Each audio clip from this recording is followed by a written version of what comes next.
Hi, Falcon. So this is what you need to know about pre-enlightenment thinking. Pre-enlightenment thinking is all about religion. It's based on how do you make it to heaven. Catholicism was at the top of their game. Monarchs were chosen by God because they say so. And religion and a state were basically the people that run the government. So monarchs will say, "Hey, I was chosen by God." The Pope will back it up, so people couldn't fight you know, couldn't fight them. The kings are chosen by God.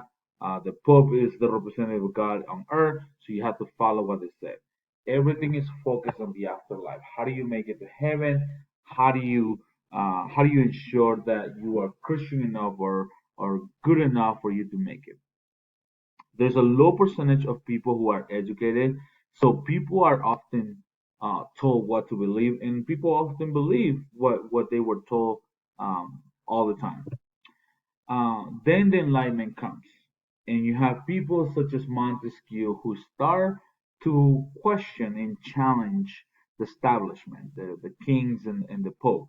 And Montesquieu was the type of person that said government are corrupt because power is concentrated. When the king and the Pope are the two people who lead the government, then they just do whatever they want. They take advantage of people and they take advantage of of the people.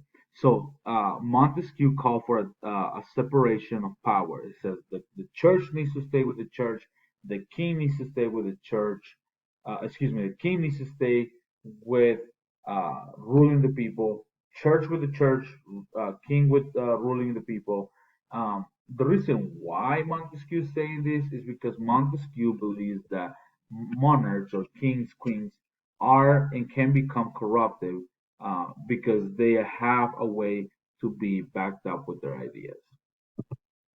Last but not least, we have Rousseau, who said all people are naturally free. You have free will, and you are limited by your own strength, by your own power. So Montesquieu decides to talk about this concept of the social contract. This is not a new idea. This is the idea that's been coming up, which we're going to cover in the next few days.